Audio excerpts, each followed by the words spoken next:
น้องทุกท่านนะครับกับการไลฟ์ครั้งที่3ของเรานะครับ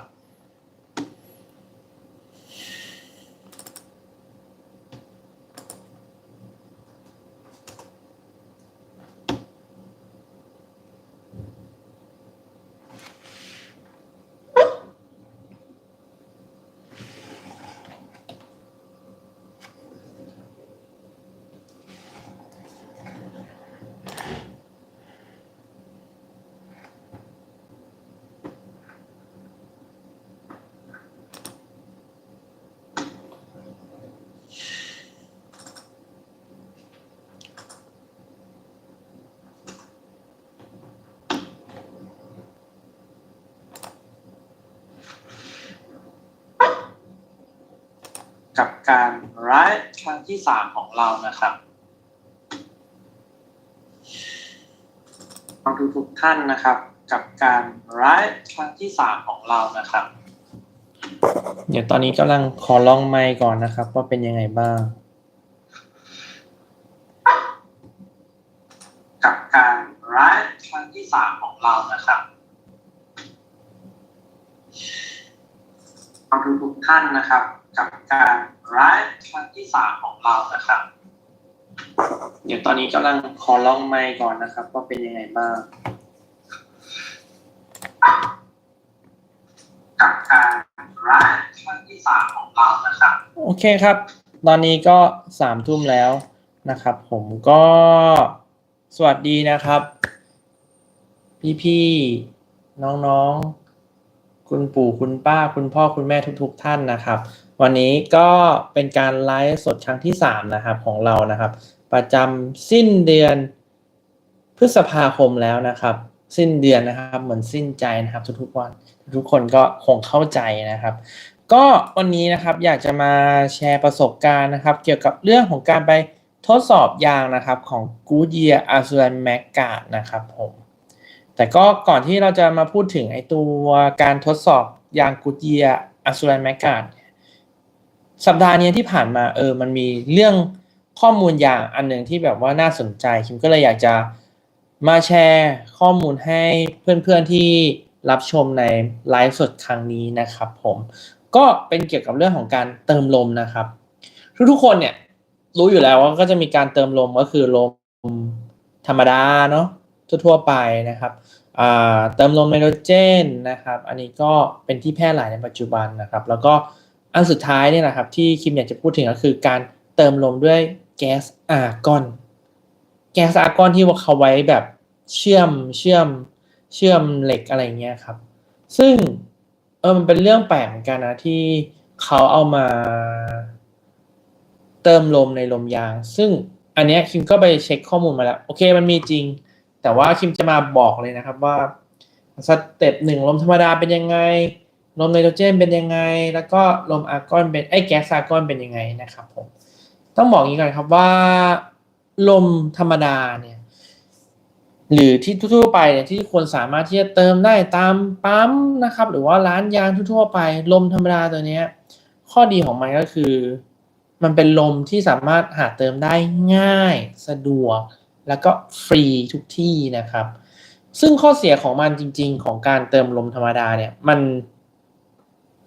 ถ้าถามว่าใช้งานไม่เยอะมันแทบจะไม่มีผลเลยนะอย่างแรกเลยโอเคแหละลมธรรมดาเนี่ยมันมีความชื้นเยอะเนาะไอหลายๆเว็บเนี่ยเขาก็จะบอกแยกสัดส่วนมานะว่าเป็นออกซิเจนเท่าไหร่ใช่ไหมแล้วก็มีไนโตรเจนเท่าไหร่มีความชื้นเท่าไหร่ซึ่งจริงๆแล้วเปอร์เซ็นต์ผมว่ามันไม่ตายตัวหรอกแต่ว่าเรื่องลมธรรมดาเนี่ยมันมีความชื้นเยอะนะครับเวลาเราใช้งานไปเรื่อยๆนี่ความเร็วเยอะๆเนี่ยไอ้พวกความชื้นพวกอากาศพวกนี้ออกซิเจนพวกนี้มันมีการขยายตัวที่เยอะพอมันขยายตัวเยอะเนี่ยแปลว่าค่าคงที่ของการเติมลมยางมันก็จะไม่คงที่เท่าไหร่แปลว่าลมยางเราอาจจะสูงขึ้นมากๆเวลาเราใช้งานเยอะๆทางไกลมากๆอะไรเงี้ยครับก็อาจจะส่งผลให้การสึกของยางทำเร็วขึ้นอันนี้ก็เป็นปัจจัยหนึ่งปัจจัยที่2ข้อเสียของมันก็คือเรื่องของลมซึมเร็วเนาะพอเมื่อเปรียบเทียบกับก๊าซกับการเติมลมไนโตรเจนเนี่ย ลมธรรมดาเนี่ยมันมีการเคลื่อนตัวที่เร็วเวลาลมยางเนี้ย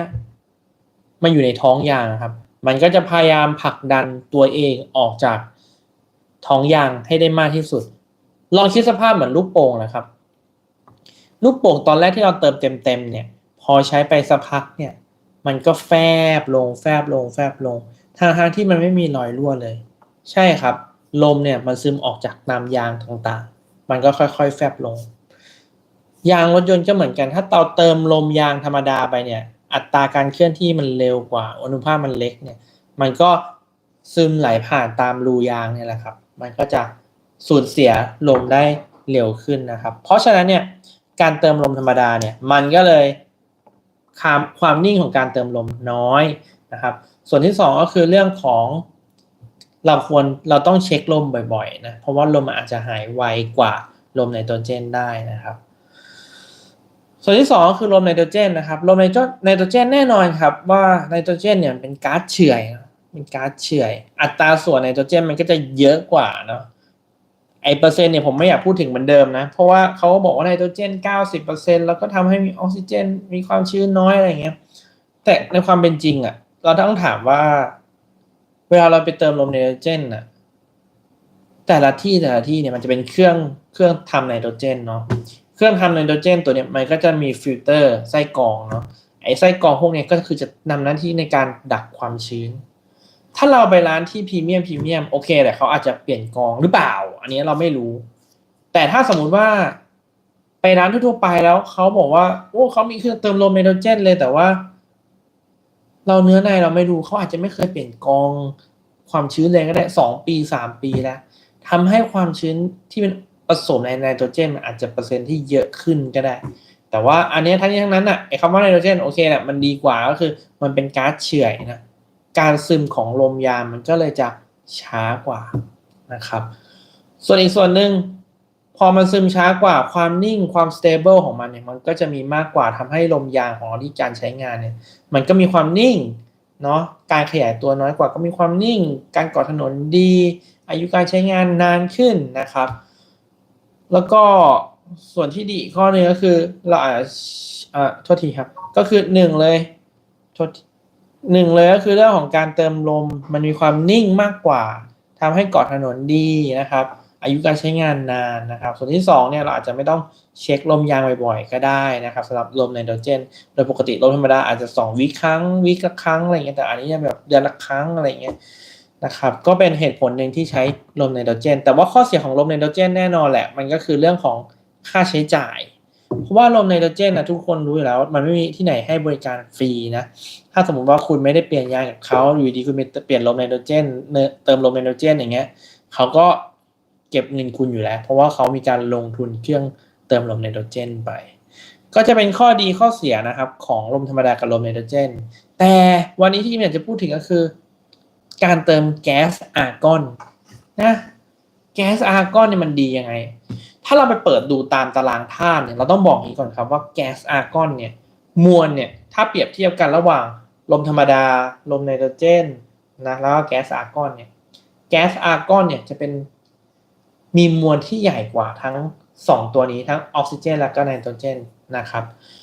ซึ่งเวลามันมีมวลที่มันใหญ่ขึ้นเนี่ยแน่นอนและอัตราการซึมของลมยางเนี่ยมันก็ทำให้ช้ากว่ามากๆนะครับมันช้ากว่ามากๆก็ทำให้ความ stable มันดีอยู่แล้วอย่างเงี้ยมันก็ยิ่งดีขึ้นมานะความ stable ในการค่าลมยางมันก็จะ stable ขึ้นการใช้งานไม่ว่าจะเป็นเรื่องของสมรรถนะในการขับขี่การยึดเกาะถนนทุกๆส่วนเนี่ยมันจะคือมันนิ่งแบบนิ่งเลยถึงคุณใช้ทางไกลก็จริงการเติมลมเติมแคสอาร์กอนเนี่ยมันก็จะทำให้ทุกอย่างเนี่ยมันนิ่งแล้วเขาก็จะบอกว่าโอเคเติมแก๊สอาร์กอนเนี่ยเกาะถนนดีกว่านะแล้วก็แก้มยางเนี่ยตึงกว่าทำให้ซับแรงกระแทกได้ก็เป็นส่วนหนึ่งของแก๊สอาร์กอนที่มันส่งผลในตัวท้องยางให้มันมีการเป่งที่มากกว่ามีมวลที่ใหญ่กว่าอันเนี้ยก็ถูกต้องครับแล้วอีกส่วนหนึ่งเนี่ยที่เราอยากจะพูดถึงก็คือเรื่องของอุณหภูมิพอมันมีเป็นแก๊สอาร์กอนแบบว่าแทบจะเพียวๆอะไรเงี้ยความชื้นต่ อุณหภูมิมันก็เลยยิ่งแบบนิ่งกว่าเดิมไม่มีการขยายตัวยิ่งทำให้ทุกๆอย่างเนี่ยมันแบบ stable มากๆในการใช้แก๊สอาร์กอนในการเติมลมยางแต่ถามว่าเฮ้ยการเราเติมแก๊สอาร์กอนจริงๆแล้วมันสะดวกหรือเปล่าคุณหาแก๊สอาร์กอนได้ที่ไหนบ้างอะใช่ไหมคุณก็หาได้แค่อะไรอะร้านขายแก๊สใช่ไหมมันคุณจะไปเติมลมยางที่ร้านขายแก๊สเป็นประจำหรอหรือว่าคุณจะซื้อหัวเติมแก๊สอาร์กอนมาไว้ที่บ้านหรอมันก็ดูแบบว่าไม่ค่อย make sense เท่าไหร่นะไม่ค่อยแบบไม่ใช่ make sense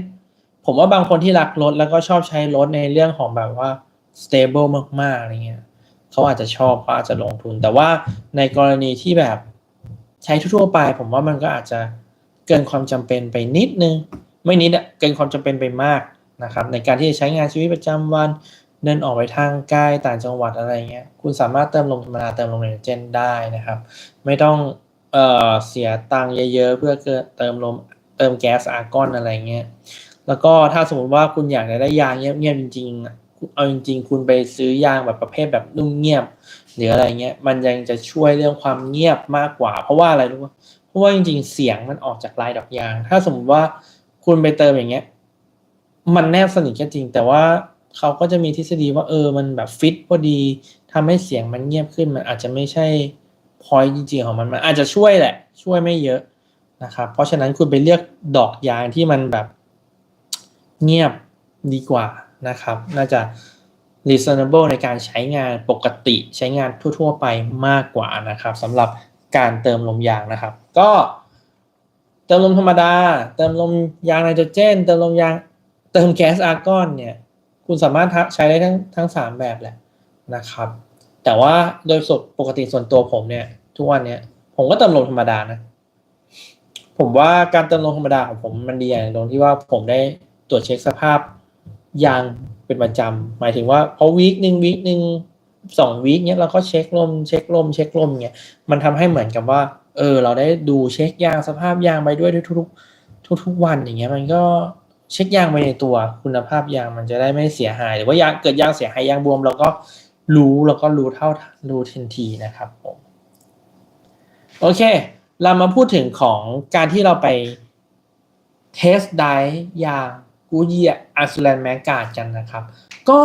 จริงๆเนี่ยผมมาไปเทสมาตั้งแต่ช่วงแบบน่าจะช่วงแบบปลายปีที่แล้วก็ไปเทสที่เดินทางไปที่ระยองนะครับต้องบอกงี้ครับว่าที่ผ่านมาเนี่ยเราก็เทสยางหลายๆตัวนะไม่ว่าจะเป็นกู๊ดเยียร์ดันลอปมิชลินคือเราเทสมาบิสโตนเราก็เทสแล้วก็พอเราเทสไปเนี่ยมันเหมือนกับว่าเราได้ฟีลลิ่งแบบไหนเราก็เลยอยากแชร์นะครับวันนี้นะครับอย่างแรกเลยเนี่ยไอตัว Goodyear Azulane Maggard เนี่ยต้องบอกงี้ก่อนครับว่าไอจุดเด่นของมันจริงๆที่เขาเคลมมาก็คือเรื่องของความแข็งแรงนะครับแล้วก็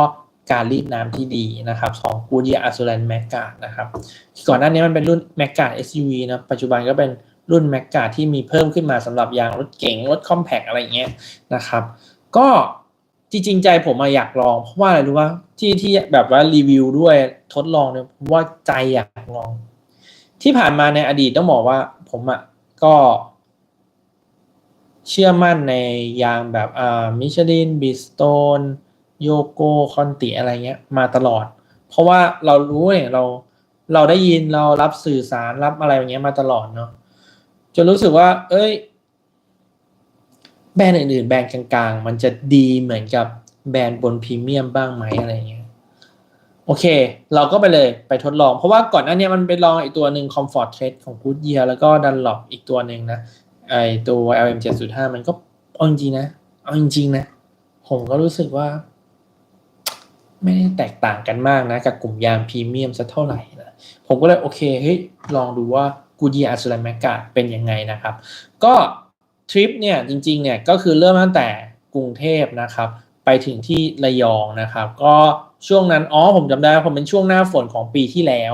นะครับเราเนี่ยการเทสของเราเนี่ยเราก็จับว่าโอเค handling เป็นยังไงบ้างนะครับว่าพอใช้งานจริงๆไม่ว่าจะความเร็วสัก120 130มันมีความนิ่งไหมนะครับ ส่วนที่สองก็คือเรื่องของการเบรกคือถ้าเพื่อนๆยังไม่เคยใช้ยางบางยี่ห้อนะเพื่อนๆจะไม่รู้เลยผมเคยใช้ยางราคาประหยัดนะแบบประหยัดนะเคยลองใช้ดูเวลาเบรกอ่ะคือมันแบบแทนที่เราจะเบรกแล้วมันจะนิ่งใช่ไหมไม่เบรกพวกนี้มันจะแบบสั่นจะพวงมาลัยแบบสั่นแบบเห็นได้ชัดเลยมันคือความต่างจริงๆนะมันคือความต่างจริงก็คือหนึ่งเลยเรื่องการเกาะถนนนะความนิ่งในการขับขี่สองเรื่องการเบรกสามเรื่องของสภาพการรีดน้ำบนถนนเปียกนะครับโอเคเราจะมาไล่เรียงกันไปนะครับว่าแต่ละช่วงแต่ละเป็นยังไงนะครับแต่เส้นทางของเราอย่างว่าผมใช้รถ compact เนาะ Honda HR-V ยางไซส์215/557 Goodyear Slam Magga นะครับขับรถไปผมก็รู้สึกว่ามันเป็นระยะทางที่คนกรุงเทพเนี่ยใช้กันแบบไม่ไกลมากแล้วก็ใช้มันเป็นยังไงบ้างโอเคพอเราใช้ไปเนี่ยตั้งแต่ออกตัวไปเนี่ยฟีลลิ่งแรกเลยนะเท่าที่ผมจำได้เลยฟีลลิ่งแรกของผมเลยก็คือเรื่องของความนุ่มเออความนุ่มมันเป็นอะไรที่ผมแบบเซอร์ไพรส์มากอย่างหนึ่งมันทำให้ผมรู้ว่ายางแบรนด์ระดับกลางอย่างกู๊ดเยียร์อย่างเงี้ยอย่างกู๊ดเยียร์อย่างดันลอป LM705 อะไรที่ผมแบบได้ทดลองจริงๆนะก็ค่อนข้างแบบนิ่มขับสบายสำหรับยางใหม่นะต้องบอกอย่างนี้สำหรับยางใหม่นะเอาจริงๆนะไม่ได้แตกต่างอะไรไปจากกลุ่มยางพรีเมียมอย่างที่ผมบอกความนุ่มเนี่ยมันให้ฟีลลิ่งที่แบบว่าแม่งนุ่มดีนะนุ่มดีไม่ได้แบบว่าแตกต่างอะไรกันมากเลยนะครับความนุ่มเสร็จปุ๊บผมก็ขับไปด้วยผมเป็นคนที่ไม่ได้ขับเร็วมากเนาะขับอยู่ที่ประมาณ120ตลอดทาง120อย่างเงี้ยไปมาเนาะตอนถนนแห้งอะไรเงี้ยก็รู้สึกว่าขับไปแล้ว handling นี่ก็คือแบบปกติมากๆนะตอบสนองแบบการขับขี่ก็คือเหมือนกับว่าบางคนจะเป็นห่วงว่ายางนุ่มมากๆอะไรเงี้ยหรือว่ายางใช้งานทั่วไปอะไรเงี้ยมันจะโยนไปโยนมาอะไรเงี้ยเหวี่ยงเยอะอะไรเงี้ยแต่ไม่นะพอใช้กูเยียแสดงงานมันนุ่มตั้งแต่ตอนแรกใช่ปะ อันนี้ไม่ได้อวยนะต้องบอกก่อนนะไม่ได้อวยแต่มันเรื่องจริงเราใช้ปุ๊บมันก็ไม่ได้แบบคือมันไม่ได้นุ่มโคตรนุ่มนะแต่มันก็เป็นความรู้สึกว่ามันก็นุ่มในระดับที่เราแบบรับได้ถือว่าโอเคสำหรับตัวผมเลยนะ handling เงี้ยความนิ่งในการขี่ทางตรงนี้คือปกติมากเรียบเนียนมากนะครับแล้วโดยเฉพาะเวลาเราเปลี่ยนเลนอย่างเงี้ยเปลี่ยนเลนแบบกระทันหันนิดนึงปึ๊บซ้ายไปทีขวาไปทีอย่างเงี้ย handling คือแบบมีความนิ่งแบบก็บอกว่านิ่งแบบไม่ได้มีปัญหาในเรื่องของการใช้งานเลยนะมันทำให้เราเลยรู้สึกว่าแป๊บนึงนะครับมันทำให้เรารู้สึกว่าอย่างเงี้ยมันก็เท่ากับเรื่องของ handling มันไม่ได้มีปัญหาอะไรเลยอะการโยนตัวอะไรเงี้ยคือปกติสมมติว่าถ้าเพื่อนๆขับรถบ่อยๆแล้วขับรถเร็วๆเวลาเปลี่ยนเลนเนี่ยมันจะแบบโยนซ้ายโยนขวาอะไรเงี้ยแต่พอไปใช้กู๊ดเยียร์แมกการุ่นเนี้ยพอแบบ handling เร็วๆอย่างเงี้ยก็ไม่มีการโยนตัวนะปกติมากนะครับก็ไปตามที่แบบว่า handling เราสั่งได้ดีนะครับส่วนอีกส่วนหนึ่งนะครับพอแต่ว่าความนุ่มโอเคนะแล้วก็ handling โอเคนะเรื่องเบรกอีกส่วนหนึ่งก็คือเป็นส่วนสำคัญเนาะเบรกเนี่ยก็นิ่งไม่มีอาการสั่นเหมือนยางราคาประหยัดที่แบบพอเบรกแล้วมันจะสั่นพวงมาลัยสั่นอะไรเงี้ยไม่มีนะครับกู๊ดเยียร์ตอบโจทย์ได้ดีเหมือนกันในเรื่องของการเบรกนะครับแต่ว่าพอประเด็นหนึ่งพอเราขับเร็วๆประเด็นหนึ่งคือเรื่องเสียงตัวนี้กู๊ดเยียร์แมกกาก็อาจจะเป็นประเด็นหนึ่งก็คืออาจจะมีเสียงรบกวนอยู่ในเกณฑ์ที่รับได้แต่ว่ามันไม่ได้แบบเงียบเหมือนแบบว่าแบรนด์บนๆอะไรเงี้ยมันก็เลยแบบว่าโอเคแหละโอเคมันเป็นจุดหนึ่งที่แบบมันเป็นจุดบอดนะที่แบบว่าเรารู้สึกว่าพอใช้งานจริงแล้วมันไม่ได้เงียบมากอะไรเงี้ยซึ่งพอไอ้คำว่าไม่ได้เงียบมากเงี้ยผมก็เลยแบบคิดของผมเองอะไรเงี้ยเท่าที่ผมเทสมาอะไรเงี้ยเราลองไปเปรียบเทียบดูสติกเกอร์ยางในแต่ละยี่ห้อที่ตอนปัจจุบันเนี่ยมันมีลาเบลที่บอกเรื่องของเสียงนะบอกเรื่องของเสียงมันก็อยู่ในเลนจ์แบบ69 70 71เต็มที่ก็68อะไรเงี้ยซึ่งพอเดซิเบลมันใกล้กันมากๆจริงๆนะถามว่ามันมีผลไหมผมคราวนี้ก็รู้แล้วว่ามันมีผลนะ1 เดซิเบล2 เดซิเบลอะไรมันมีผลความแตกต่างของเสียงอยู่เหมือนกันเพราะฉะนั้นเราก็เลยรู้สึกว่าโอเคแมกกาตัวเนี้ยนุ่มอยู่เกาะถนน handling ดีแต่ว่าเสียงอาจจะไม่ได้ประทับใจเราเต็ม10อะไรเงี้ยเราอาจจะเหลือสัก7อะไรเงี้ยนะครับแต่ว่าโอเคแหละในเรื่องตรงนี้ก็พอรับได้นะพอรับได้พอมาถนนเปียกช่วงนั้นอย่างที่ผมบอกผมไปตอนช่วงหน้าฝนเนี่ยมันเป็นข้อดีอย่างนึงได้ทดลองถนนเปียกไปด้วยในตัวเนาะคือต้องบอกงี้นะว่าถนนเปียกอ่ะผมไม่ได้ทดลองแบบถนนเปียกแบบเป็นแอ่งเยอะๆนะแต่ว่าเราเป็นการทดลองในการแบบใช้งานจริงๆนะถนนก็คือแบบปล่อยๆเปียกบ้างอะไรเงี้ยนะครับเรื่องอัตราความลื่นอะไรเงี้ยไม่มีนะแล้วก็พอเราขับแอ่งน้ำที่ขนาดที่แบบทั่วๆไปหมายถึงว่าไม่ได้แบบโอ้โหแบบหนามากๆอะไรเงี้ยความลึกอะไรเงี้ยของแอ่งน้ำไม่ได้เยอะมากๆก็ขับผ่านไม่ได้เลยนะแต่ว่าขับผ่านที่ความเร็วอยู่ที่80นะไม่ใช่ขับที่ความเร็วแบบ120เหมือนเดิมอัดเต็มอะไรเงี้ยไม่ใช่นะความเร็วของเราก็อยู่ที่ประมาณสัก80อะไรเงี้ยก็ขับผ่านไปได้มีระยะเบรกตอนนั้นถนนเปียกต้องบอกงี้ว่าก็เป็นไปตามระยะที่แบบระยะเท้าเราที่เราคาดหวังไว้ว่าโอเคเบรกแล้วนะมันอยู่นะมันไม่ได้แบบหลุดเลยไปอันนี้เป็นประสบการณ์ผมอีกอันนึงที่อยากจะแชร์เลยนะยางราคาประหยัดเนี่ยมีครั้งหนึ่งกันไปออกต่างจังหวัดเบรกบนถนนเปียกแม่งโทษทีครับก็คือแบบเรากะระยะว่าประมาณนี้มันพอแล้วนะโอ้โหอีกนิดเดียวอ่ะจะชนตูดข้างหน้าตรงสี่แยกไฟแดงมันเป็นอะไรที่มันแบบว่าพอถ้าเราใช้ยางราคาแบบเกรดกลางๆเนี่ยมันตามเท้ามันตามระยะเราที่พอเป็นไม่ได้นะแต่ถ้าสมมติว่าเราไปใช้ยางราคาประหยัดเนี่ยบนถนนเปียกนะต้องบอกบนถนนเปียกนะมันเป็นอะไรที่เราอาจจะต้องเผื่อระยะอีกนิดนึงแต่พอใช้ไปสักพักผมเชื่อว่าเพื่อนๆเนี่ยอาจจะเผื่อระยะได้ถูกต้องนะแต่ว่าตอนนั้นก็คือแบบว่าลุยเลยใช้ยางราคาประหยัดแล้วก็เอาไปเทสเลยกลายว่าระยะมันแบบไม่ตรงกับที่เราคาดหวังไว้ว่าโอเคมันควรที่จะหยุดอะไรอย่างเงี้ยแต่ว่าผมว่าก็มันก็ reasonable นะเพราะว่าราคาอะไรมันก็จะอาจจะดรอปลงอะไรอย่างเงี้ยใช่ไหมแต่ว่าผมว่าก็โอเคพอภาพรวมเสร็จปุ๊บเนี่ยเราก็มาดูว่ายางกู๊ดเยียร์อาซูแลนแมกกาตัวเนี้ยผมถามว่าสำหรับผมนะตอบโจทย์ไหมตัวผมเองผมรู้สึกว่ามันตอบโจทย์ผมนะคือต้องบอกว่ามันตอบโจทย์ผมเพราะผมเป็นคนที่ใช้รถไม่ได้แบบไกลมากแล้วก็ไม่ได้ใช้ความเร็วแบบมากๆเรื่องเสียงผมอาจจะเป็นปัจจัยรองลงมาต้องพูดอย่างนี้เป็นปัจจัยรองลงมาไม่ได้แบบว่าเป็นแบบท็อป priority แรกๆที่ว่าโอ้โหผมต้องการยางที่แบบเสียงเงียบมากอะไรเงี้ยอาจจะไม่ใช่ priority แรกpriority แรกของผมก็คือเรื่องของการยึดเกาะถนนความนุ่มสบายอะไรเงี้ยมันซัพพอร์ตได้ดีไม่ได้แพ้แบบกลุ่มแบบแบรนด์แบบ high end นะจริงๆไอ้คำว่า high end มัน high end ที่ราคานะแต่ถามว่าคุณภาพยางมันดีแบบมันดีกว่าแหละมันก็ดีกว่าแหละแต่ว่าคืออยากจะบอกว่าในช่วงแรกๆมันอาจจะใกล้เคียงกันคือกราฟมันจะเป็นอย่างนี้พี่เพื่อนๆครับสมมติว่านี่ยางเนี่ยมันจะอยู่ท็อปสุดณวันแรกพอใช้งานไปดรอปแต่อยู่ที่ว่าใครเร็วใครดรอปเร็วช้ากว่ากันสมมุติว่าอย่างยางราคาประหยัดเนี่ยมันอาจจะแบบกราฟแบบตกหวบเลยใช้มา2 ปีปุ๊บตกหวบเลยยางแบรนด์กลางอาจจะมีความชันที่น้อยลง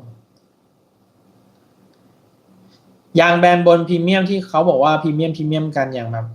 พูดจริงนะบิสโตนนะเบอร์1สมรรถนะดรอปช้ามากมันอาจจะเป็นแบบกราฟแบบชันอย่างเงี้ยชันแบบน้อยมากๆอะไรเงี้ยทำให้อายุการใช้งานจริงๆมันนานมากกว่าแบรนด์แบบกลางแบรนด์ล่างอะไรเงี้ยแต่ว่าถามว่ายางราคาแบบถูกกว่ากันสัก15% 20%แต่ว่า เราใช้3 ปีมันก็โอเค reasonable ราคาประมาณนี้แล้วก็ได้คุณภาพประมาณนี้เราไม่ได้ขับเร็วขับในเมืองนานๆออกต่างจังหวัดทีก็โอเคตอบโจทย์ผมอยู่แต่ไม่ได้บอกว่าผมไม่ได้บอกว่าคุณควรใช้แบรนด์กลางหรือคุณควรใช้แบรนด์บนนะอันนั้นเป็นสิทธิ์ของคุณอยากได้ high performance ก็โอเคแหละโยโกบิสโตมิชลินพวกนี้ผมว่ามันท็อปกู๊ดเยียร์คอนติเนี่ยในช่วงระยะแรกอะไรเงี้ยก็ค่อนข้างไล่กับท็อปพอๆกันแต่พออายุยาวๆยืดยาวๆเนี่ยก็อาจจะมีดิฟเยอะค่อยๆห่างกันค่อยๆห่างกันมากขึ้นนะครับแต่ว่าไอแบรนด์บนแบรนด์กลางอะไรเงี้ยมิชลินบิสโตนกู๊ดเยียร์โยโกคอนติอะไรเงี้ยกว่าจะเห็นความต่างจริงๆนะ3 ปีอัพพอ3 ปีอัพอ่ะเดี๋ยวมัน50,000เกือบ50,000โลแล้วคุณก็เปลี่ยนยางใหม่แล้วเพราะฉะนั้นเนี่ยมันก็มีค่าเท่ากับมันใกล้เคียงกันมากๆนะครับเพราะฉะนั้นมันก็เป็นตัวเลือกที่แบบคิมอยากเอามาให้เพื่อนๆเลือกกันนะกู๊ดเยียร์อัสซูรันแมกกานะครับแล้วก็จริงๆดันหลบ LM 705รุ่นนี้ก็ถือว่าดีนะผมว่าดีเลยเพราะว่าอะไรวะดันหลบ LM 705จริงๆเนี่ยมันเป็นตัวที่พัฒนามาจากตัว EC 300แล้วก็ LM 704มันเหมือนแบบมันมิกด้วยกันเพื่อนๆอ่ะผมเคยเห็นคอมเมนต์ทุกๆเยอะมากในพันทิปเนี่ยอะไรเงี้ยจะบอกเลยกู๊ดเยียร์ปีหนึ่งดังณปัจจุบันไม่ใช่นะอันนี้ผมรับประกันเลยผมใช้อีกคันหนึ่งอ่ะมาเกือบ2 ปีแล้วยังไม่ดังนะไม่ได้ดังแบบโอ้กวนใจแข็งขนาดไม่มีนะแล้วก็ดันหลบทุกคนก็จะบอก LM 704โอ้โหเสียงดังแข็งมากๆไอตัว LM 705คือเขามาพัฒนาแล้วก็คือพัฒนาจาก EC 300 LM 704เอาความนุ่มเงียบของ EC 300มาใช้ LM 704เรื่องการก่อถนนที่มันดีเนี่ยมารวมกันมาเป็น LM 705ซึ่ง LM 705ก็อีกตัวหนึ่งที่แบบดีนะกลายเป็นว่าแบรนด์กลางๆเนี่ยที่สมมติว่าราคาแบบจับต้องได้ง่ายๆนะอย่าง Dunlop LM 705 Goodyear Alsuran Maggard ตัวนี้2ตัวนี้ก็ผมว่าโอเคเลยดีถือว่าใช้แล้วคุ้มนะครับโอเคพี่ตามนั้นไทยแลนด์ ยางไทยอยู่ระดับประหยัดหรือระดับพรีเมียมเช่นโอตานิดีสโตนต้องบอกอย่างนี้ก่อนนะครับว่ายางไทยไม่ได้บอกว่าไม่ดีนะครับยางไทยเนี่ยโอตานิดีสโตนเนี่ยเป็นยางที่ดีแต่อายุการใช้งานต่ำแค่นี้จริงๆนะครับอายุการใช้งานต่ำคือผมเคยเปรียบเทียบกันนะเปรียบเทียบระยะใหม่กับรถ Fortuner ของพี่ข้างบ้านที่เขาบอกว่าเขาอยากใช้โอตานิอะไรเงี้ยโอตานินุ่มพี่เขาบอกนุ่มผมก็ไปลองนั่งกับพี่เขาก็นุ่มจริงนุ่มเงียบจริงแต่ด้วยระยะทางเท่ากันนะตอนนั้นอยู่มาสัก3-4 หมื่นเกือบ50,000แล้วเกือบ50,000โลแล้วคือดอกยางเขาคือแบบหมดแล้วแต่ว่าตอนนั้นเนี่ยผมใช้มิชลินอยู่นะก็ดอกยางยังเหลือแบบเยอะครึ่งหนึ่งอ่ะคือมันเท่ากับว่าอย่างเงี้ยโอเคแหละมันก็ reasonable เพราะว่ายางราคาประหยัดมันประหยัดจริงๆซื้อยางราคาประหยัดได้2 เส้นกว่าๆเงี้ยได้ยางมิชลินเส้นหนึ่งอะไรเงี้ยมันก็แล้วแต่ใครอยากจะลงทุนแบบไหนนะโอ้ตอนนี้ก็เป็นอีกตัวหนึ่งดีโซนถามว่าดีโซนปัจจุบันก็ดีเพราะว่าอะไรว่าก่อนหน้านี้ดีโซนทุกคนจะบอกว่าโอ้ยดีโซนบวมบ่อยอะไรเงี้ยเดี๋ยวนี้นะไม่น้อยมากแล้วเพราะว่าเราก็ขายอยู่เยอะเหมือนกันดีโซนถ้าอย่างรถแบบรถเล็กรถคอมแพคเนี้ยพวก RA01 เนี้ยก็ดีตอบโจทย์ดีมากๆเลยนะความนุ่มมันไม่ได้นุ่มมากมันคือใช้งานทั่วไปอ่ะแต่ว่าอายุการใช้งานมันอาจจะสั้นแต่ว่าราคามันโคตรถูกโคตรสบายกระเป๋าจริงๆนะครับพี่ๆตามนั้นครับตามนั้นครับที่ไทยแลนด์ขอบคุณมากนะครับที่ติดตามรอบที่แล้วก็มานั่งถามในไลฟ์เหมือนกันนะครับก็จะเป็นประมาณนี้ครับสำหรับการที่เราไปออกทริปนะครับสำหรับGoodyear Alsuran Maggardนะครับผมโตโยเอาจริงๆนะโตโยเนี่ยหลายๆท่านเลยชอบมีคอมเมนต์เข้ามาบอกว่าทุกคนบอกว่าโตโยนุ่มเงียบอะไรเงี้ยคือมันมีรุ่นที่นุ่มเงียบต้องบอกอย่างนี้กับรุ่นใช้งานทั่วไป นะแล้วแต่ไซส์เพราะว่าโตโยวันนั้นน่ะไปเปลี่ยนให้ลูกค้าท่านหนึ่งเป็น Honda City นะครับ Honda City ตอนแรกเนี่ยลูกค้าเนี่ยใช้แบบยางเกรดแบบมิชลินบิสโตนมาตลอดอะไรเงี้ยเขาก็บอกว่ามีรีวิวโตโยเยอะเขาใช้โตโยรู้สึกจะ CR1 นะแป๊บนึงนะเดี๋ยวผมขอเช็คก่อนถ้าผมจำไม่ผิดน่าจะใช้ CR1 นะอันนี้คอมเมนต์จากลูกค้านะเพราะว่าผมก็ไม่เคยลองโตโยนะต้องบอกนี้คือโตโยมันจะมีรุ่นที่นุ่มเงียบจริงอันเนี้ยมันมีรุ่นมีคนคอมเมนต์มาแล้วก็มีเพื่อนผมคนนึงก็เหมือนรีวิวเหมือนกันว่าโตโยอ่ะมีรุ่นหนึ่งอ่ะที่เงียบแต่ถ้ารุ่นใช้งานทั่วไปเขาก็บอกว่าไม่ได้แบบนุ่มเงียบเหมือนรีวิวคือต้องบอกทุกๆแบรนด์ทุกแบรนด์ดีกว่าไม่ใช่แค่โตโยนะบางทีอ่ะเราเลือกยางแบบว่าใช้งานทั่วไปแต่เราคาดหวังว่าทุกรุ่นของเขามันเป็นรุ่นนุ่มเงียบอาจจะไม่ใช่นะครับเพราะฉะนั้นเนี่ยเราอาจจะต้องดูว่าเป็นรุ่นไหนนะครับเดี๋ยวผมเช็คก่อนนะคราวที่แล้วที่เพื่อนผมเปลี่ยนแล้วก็คอมเมนต์มาบอกว่าคิมตอนแรกน่าจะเชื่อคิมว่าให้ใช้แบรนด์นี้บอกขอลองใช้โตโยหน่อยวันนั้นผมจำได้เลย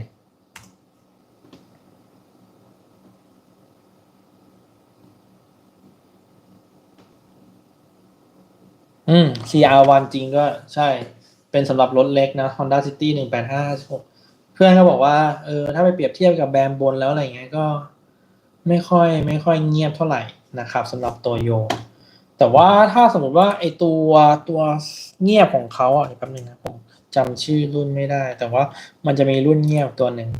รู้สึกจะ C1S มั้งC2S C1S อะไรเงี้ยตัวเนี้ยนุ่มเงียบต้องยอมก็ผมว่ามันจะเป็นกลุ่มเดียวกับพวกแบบเอ่อ Goodyear Comfort Test เอ่อ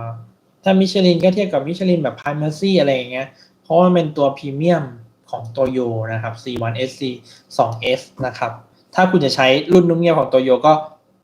ใช้เป็นรุ่นนั้นแต่ถ้า CR1 เนี่ยมันก็อาจจะความนุ่มเงียบอาจจะดรอปลงมานะครับอาจจะต้องเลือกรุ่นนะครับผมถ้าเพื่อนๆมีคำถามเรื่องยางอะไรเงี้ยสอบถามไม่ได้เลยนะครับ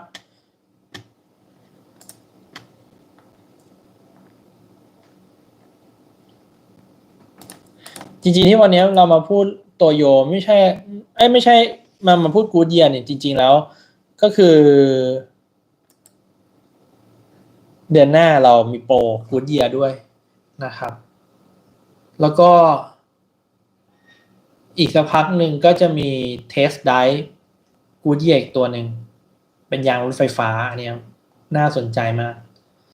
น่าสนใจจริงๆเพราะว่าเอาจริงๆนะเรื่องยางรถไฟฟ้าเนี่ยผมว่า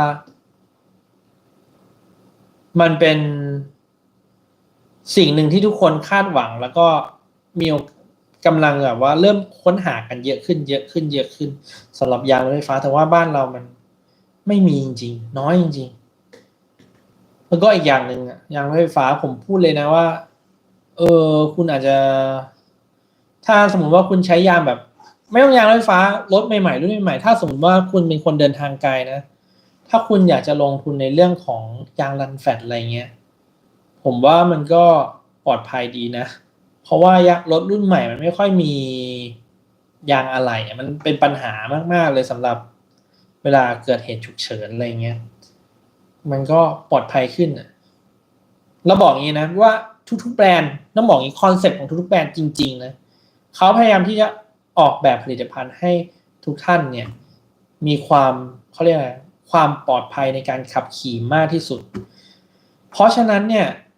ไอการที่เขาออกยางรันแฟตออกมาเนี่ยจริงๆมันก็ยิ่งเพิ่มความปลอดภัยให้ทุกท่านในการขับขี่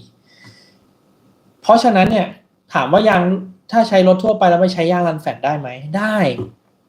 100%นะแต่ว่าแค่คุณรับเรื่องราคาไหวไหมเท่านั้นเองถ้าคุณรับเรื่องราคาไหวนะแล้วรถคุณไม่มียางอะไหล่นะผมแนะนำนะว่าคุณใช้ยางรันแฟตดีกว่าหรือว่าถ้าสมมติว่าคุณแบบอยากจะปลอดภัยจริงๆคุณใช้ยางรันแฟตดีกว่านะครับเพราะยางรันแฟตอย่างเงี้ยมันเริ่มตั้งแต่แบบขอบเล็กๆเดี๋ยวนี้ก็มีแล้วนะครับ แบบพวกแบบ225458อะไรเงี้ยมันก็มีแล้วเพราะฉะนั้นเนี่ยมันค่อนข้างแบบปกติแล้วนะสำหรับยางรันแฟตอยากให้ได้ใช้กันเหมือนกันจริงๆนะครับสำหรับยางรันแฟตผมว่ามันเป็นเทรนด์นะอนาคตถ้าสมมติว่าไอพูดถึงยางรันแฟตหรือเรื่องความปลอดภัยจริงๆนะถ้าเพื่อนๆเห็นเนี่ยประมาณสักปีที่แล้ว2 ปีที่แล้วมั้งที่มิชลินเนี่ยเขาออกผลิตภัณฑ์ตัวใหม่มาให้ทดสอบกันเราอาจจะเห็นตามแบบ Facebook TikTok นะที่เป็นแบบว่ายางที่มันไม่ต้องใช้ลมยางเลยผมว่าอันเนี้ยมันก็ออกมาตอบโจทย์ในอนาคตเหมือนกันก็คือรันแฟตคุณไม่ต้องเป็นห่วงแล้วเพราะว่าเราไม่ได้ใช้ลมแล้วใช่ไหมสำหรับยางรุ่นใหม่ของมิชลินแต่ว่าจริงๆไอ้ยางที่แบบว่าไม่ได้ใช้ลมเหมือนมิชลินเนี่ยกูดเยียมก็มีรู้สึกแบรนด์อื่นก็เริ่มมีนะจริงๆเป็นนวัตกรรมที่มันแบบบนดวงจันทร์เขาเอาไปใช้ยางพวกนี้บนดวงจันทร์แล้วเขาก็เลยมาอัดแอปมาใช้กับบนแบบถนนบ้านเราปกติอะไรเงี้ยมันก็เป็นอีกอย่างหนึ่งที่ตอบโจทย์เรื่องของความปลอดภัยเพิ่มมากยิ่งขึ้นนะครับ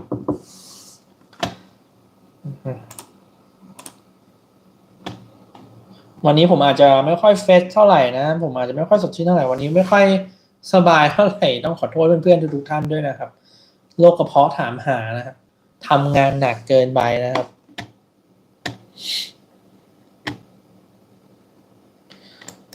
เพื่อนๆคนไหนมีคำถามเพิ่มเติมไหมครับเกี่ยวกับเรื่องการใช้ยางอะไรอย่างเงี้ยครับสามารถสอบถามเข้ามาได้นะครับ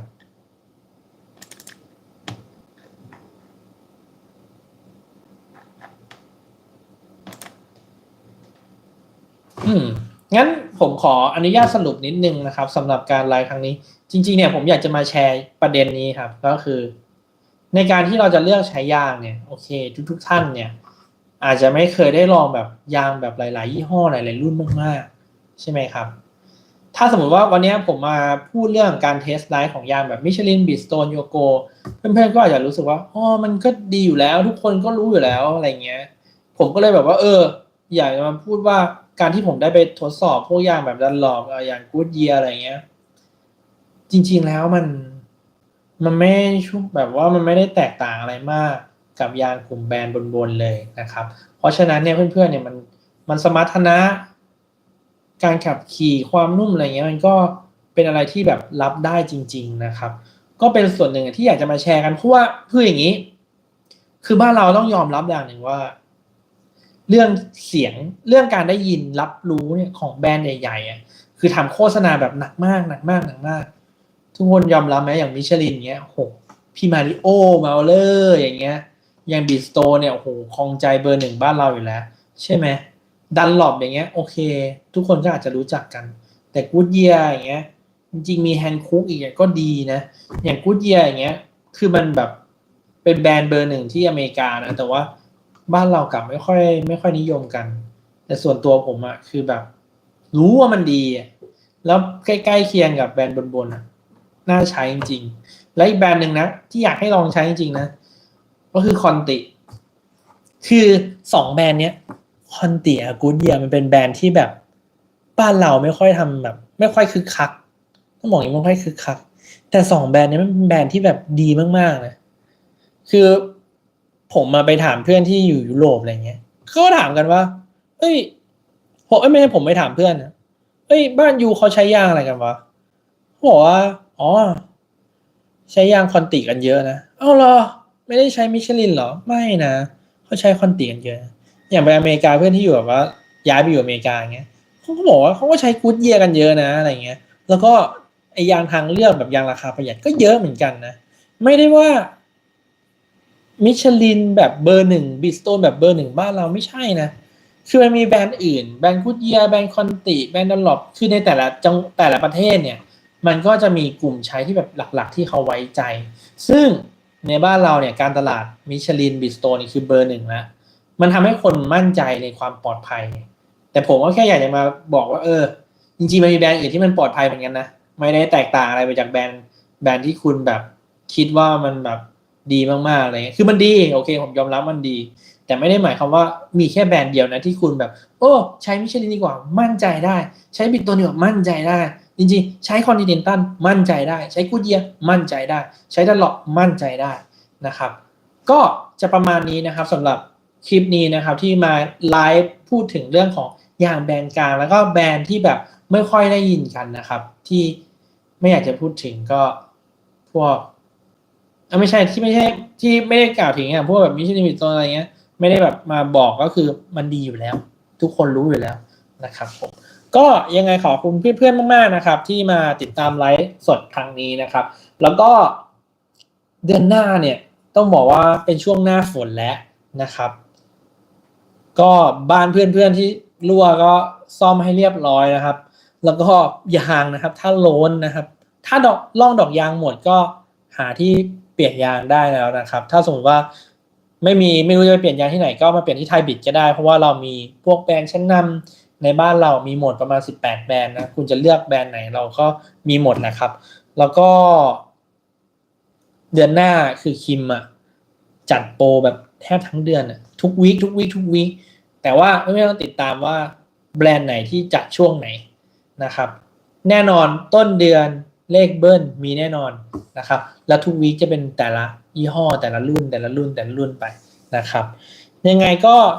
จะมีคำถามอีกไหมครับถ้าไม่มีผมจะจบไลฟ์ครั้งนี้แล้วพอ40 นาทีแล้วเดี๋ยวจะเบื่อกัน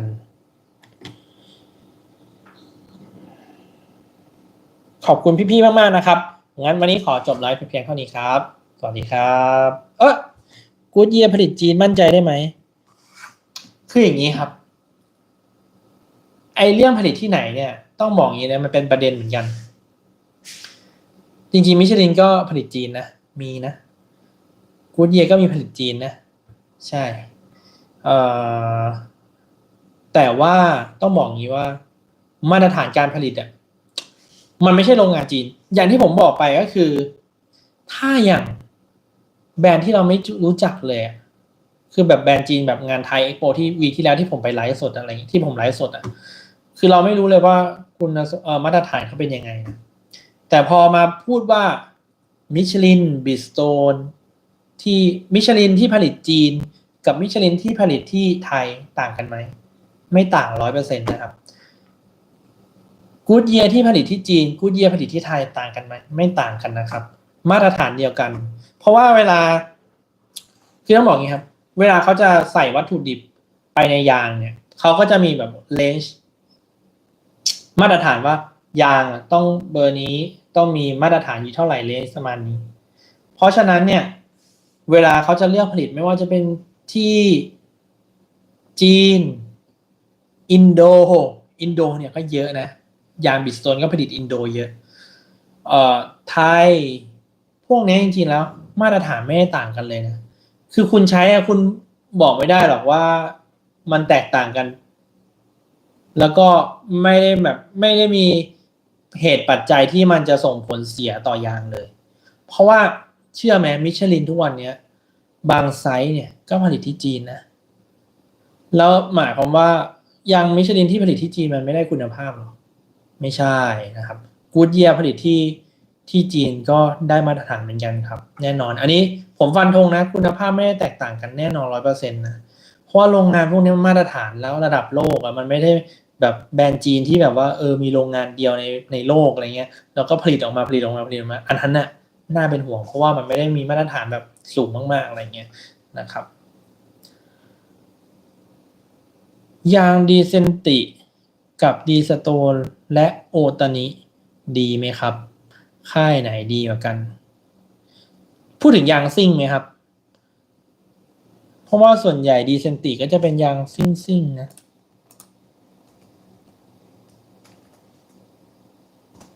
ดีเซนติก็ซิล่าดีเซนติส่วนใหญ่เป็นยางซิ่งใช่ไหมครับคือเอาแบบนี้ดีกว่าดีเซนติดีสโตนโอตานิเนี่ยลายดอกยางนี่คือเหมือนกับจะแม่พิมพ์เดียวกันแล้วนะใกล้แบบใกล้กันมากๆเลยดีสโตนก็เป็นดีสโตนสตอร์มโอตานิก็จะเป็นรุ่น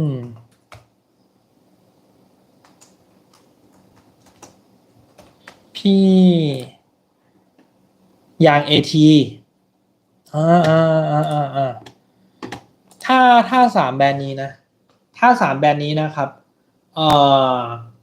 ยางที่รุ่นที่ออกใหม่ที่สุดนะครับเป็นของถ้าผมจำไม่ผิดน่าจะเป็น D Stone นะรุ่นใหม่ที่สุดก็คือแบบ AT411ผมว่าถ้าเรื่องการพัฒนา D Stone น่าจะมีมาตรฐานที่สุดในสามแบรนด์นี้นะครับ ดีเซนติดีโซนโอตานินะครับแต่จริงๆเราไม่ได้แบบว่าเป็นตัวไหนตัวแทนจำหน่ายทางการของโอตานิกับดีเซนตินะแต่ดีโซนเราใช่นะแต่เท่าที่สัมผัสมานะคือโอตานิยางเอทีอ่ะไม่ค่อยเด่นไปเด่นยางเก่งยางอะไรเงี้ยมีความนุ่มเงียบยางเอทีไม่ค่อยเด่นแต่ดีโซนน่ะก็โอเคเลยยางเอทีเด่นอยู่เหมือนกันนะครับดีเซนติผมไม่คุ้นเลย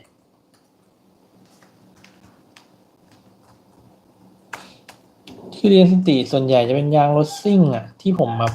เคยเห็นอะไรเงี้ยโหดีเซนติเอทีนี่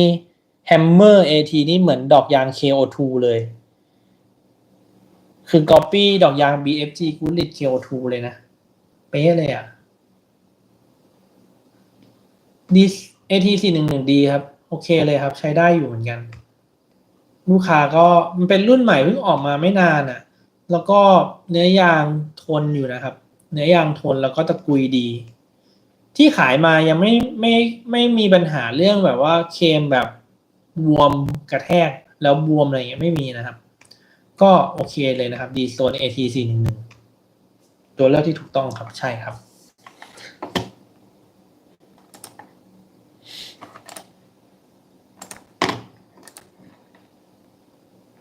AT411อยู่พอดีครับใช่ใช่ดีครับพี่ดีครับพี่เก่งชีวิตธรรมชาติออฟฟิเชียลนี่ชื่อเท่ซะด้วย เพื่อนๆคนไหนมีคำถามอีกได้เลยนะครับขออีกสัก5 นาทีแล้วกันนะครับถึง9 โมงถึง3 ทุ่ม 50แล้วก็จะได้ไม่รบกวนพี่ๆแล้วนะครับต้องขอบคุณพี่ๆมากนะครับที่เข้ามานะครับฝากกดไลค์กดแชร์กด Subscribe ในช่องเราด้วยนะครับผม GT เป็นอย่างไรบ้างครับจริงๆ GT เป็นยางที่แบบดีนะดี GT เนี่ยถ้าเปรียบเทียบเนี่ยจะอยู่ประมาณแบรนด์แบบกลางๆนะเอาจริงเหมือนแบรนด์แบบดันหลอ g โกเดียเนี่ยเป็นแบรนด์ที่ดีแบรนด์หนึ่งเลยแต่ว่าบ้านเราซัพพลายไม่ค่อยดีเท่าไหร่อ่ะเท่าที่ผมรู้ก็คือเหมือนกับเปลี่ยนเปลี่ยนมือดิสทริบิวเตอร์ในบ้านเราเพิ่งเปลี่ยนเองแล้วเหมือนกับการแบบการขายการเข้าถึงลูกค้าจะน้อยหน่อยการตลาดจะน้อยแต่ว่ายางเนี่ยยางดีนะเพราะว่าต้องบอกอย่างนี้ GT ไอ้กิตติหรือ GT เนี่ยคือมันเริ่มมาตั้งแต่แบบยางรถบรรทุกนะเสร็จปุ๊บแล้วก็มายางรถเก่งในบ้านเรานะยางรถเก่งเนี่ยต้องบอกว่าแล้วยางรถบรรทุกเนี่ยเขาบอกว่าใช้งานได้แบบไม่ได้มีปัญหาเลยนะเสร็จปุ๊บมายางรถเก่งก็ก็ดีอยู่ในเกรดแบบถ้าผมเปรียบเทียบเกรดเลยนะก็คืออยู่ในแบบเกณฑ์แบบกลางๆคุณภาพถือว่าใช้ได้ดีเลยครับ GT กิตติ GT แต่จริงๆผมถามเจ้าของแบรนด์นะเขาบอกว่าอ่านว่า GT นะไม่ได้อ่านว่ากิตติเออขอบคุณมากนะครับที่ติดตามมาตลอดนะครับหน้าฝนยางช่วงนี้ก่อนหน้าฝนสำหรับยางทางเลี่ยมและยาง ET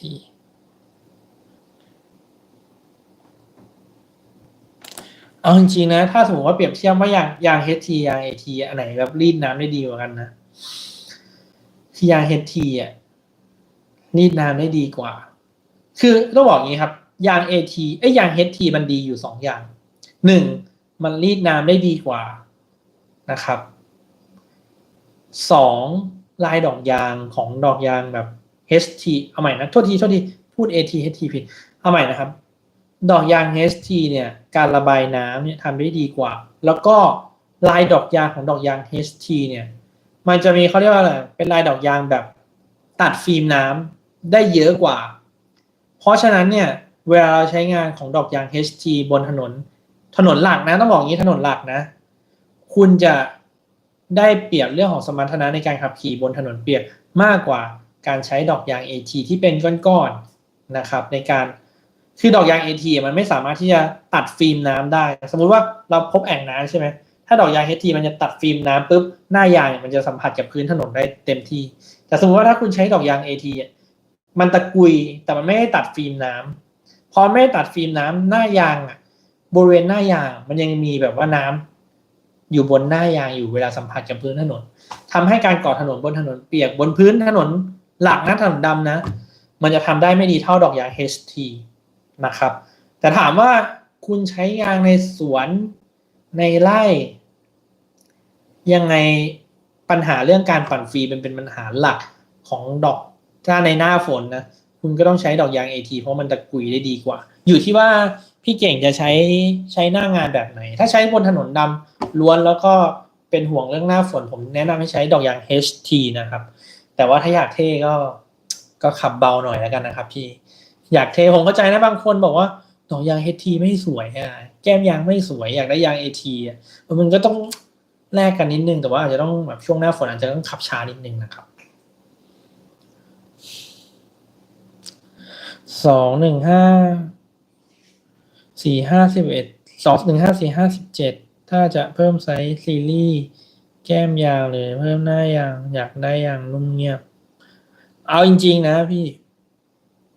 คือ215 457ถ้าติดพวกรถเอาติดอะไรเงี้ยหรือว่าซีวิกคือบอกงี้ครับว่าส่วนใหญ่มันเป็นยางสปอร์ตซะมากกว่านะครับในไซส์นี้แต่ถ้าถามว่าคุณไปเลือกลายดอกยางเป็นเลือกรุ่นยางที่เป็นยางนุ่มเงียบมีไหมมีนะครับอย่างมิชลินมีไพรมาซี่4ตอบโจทย์คุณเพิ่มแน่นอนคุณใช้ยางไซส์เดิมมีความนุ่มเพิ่มมากขึ้นโยโกน่าจะมี V552 นะครับดันหลบ LM705 ตัวนี้มีนะครับกูดเยียแม็กการ์ดมีนะครับตัวนี้ก็นุ่มแต่แล้วถ้าสมมติว่าถ้าจะเพิ่มความนุ่มจริงๆคืออย่างแรกที่ผมอยากจะบอกนี้ครับผมไม่ค่อยแนะนำให้คุณแบบเพิ่มไซส์ยางเท่าไหร่แต่ว่าอยากให้แนะนำว่าคุณใช้ยางที่เป็นรุ่นที่นุ่มเงียบคุณจะได้ฟีลลิ่งนุ่มมากกว่านะครับจะดีกว่าแต่ถ้าสมมติว่าคุณจะอัพไซส์จริงๆถ้าอยากเพิ่มความนุ่มแน่นอนแหละมันก็ต้องเพิ่มซีรีส์ยางก็คือ215 50 17คุณก็ต้องไปดูว่าพี่อาจจะต้องไปดูว่ามันติดซุ้มไหมถ้ามันไม่ติดซุ้มก็ใช้ได้ครับก็ใช้ได้แต่ถ้าผมส่วนตัวผมแนะนำเลยนะไปใช้ยางที่เป็นรุ่นนุ่มเงียบคุณจะตอบโจทย์ได้มากกว่าการเพิ่มซีรีส์แก้มยางนะครับตอนนี้ใช้ Bridgestone Dueler HT ตอนนี้กำลังเปลี่ยนเป็น Miss LT Excel ครับดูหมอแล้วน่าจะออกได้สำหรับหน้าฝน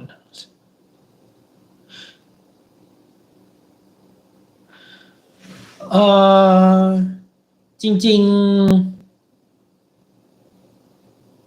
ถ้าเป็นยาง AT LT Excel ก็ดีครับดีเหมือนกันเพราะว่าคือก่อนหน้านี้ LTX เนี่ยมันจะเป็นรุ่น LTX Force ผมว่ามันไม่ค่อยเหมาะกับการใช้งานอเนกประสงค์ทั่วๆไปนะครับเขาก็เลยพัฒนาเป็นรุ่น LTX Tail ก็คือเหมาะกับการใช้งานทั่วๆไปด้วยนะครับคือ LTX Tail มันเป็นยาง AT ที่เป็นแบบกึ่ง AT กึ่ง HT แล้วมีความนุ่มเพิ่มมากขึ้นมีความเงียบเพิ่มมากขึ้นมันก็เลยเป็นยาง AT ที่แบบสามารถใช้ได้แบบค่อนข้างหลากหลายรูปแบบในการใช้งานในติดรถเราตัวนี้ก็ตอบโจทย์นะเพราะว่า LTX Tail ลูกค้าหลายๆท่านเนี่ยที่เป็นยางรถกระบะอะไรเงี้ยแล้วก็ใช้งานนะผมว่าลูกค้าแฮปปี้นะเรื่องความนุ่มขึ้นของยาง AT เรื่องความเงียบขึ้นของยาง AT แล้วก็ยาง LTX Tail ก็รีดน้ำก็ค่อนข้างโอเคเลยครับพี่ยินดีนะครับสำหรับการให้ข้อมูลผมก็เต็มที่นะครับพี่มีอะไรแบบช่วยเหลือกันมีอะไรแชร์กันผมมีข้อมูลเรื่องยางหรือว่าอยากแนะนำเรื่องยางอะไรให้ทุกท่านอยู่แล้วที่มาไลฟ์สดในแบบทุกๆวีคแบบนี้นะครับก็โอเควันนี้ขอแต่เพียงเท่านี้นะครับถ้าสมมติว่าเพื่อนๆคนไหนเนี่ยมีคำถามอะไรเงี้ยสามารถที่จะเข้าไป ทักทางไลน์ได้นะครับก็จะมีแอดมินคอยตอบหรือว่าถ้าอยากคุยกับคิมจริงๆก็ตอนดึกๆนะคิมก็จะแวบๆเข้าไปดูบ้างอะไรก็อาจจะเป็นคนตอบเองนะครับผมแล้วก็ยังไงนะครับเดือนหน้านะครับเพื่อนๆนะครับติดตามได้เลยนะครับตั้งแต่วันที่1นะครับเรามีโปรโมชั่นเด่นนะครับแอดไลน์กันนะครับแอดไซน์ไทยบิดนะครับแอดไซน์ TIRESBID นะครับแอดมาได้เลยนะครับแล้วก็ติดตามโปรผ่าน Line Official เราได้อย่าบล็อกกันนะอย่าลบกันนะขอเถอะนะครับเต็มที่แล้วจริงๆนะครับขอบคุณมากนะครับเพื่อนๆสวัสดีครับ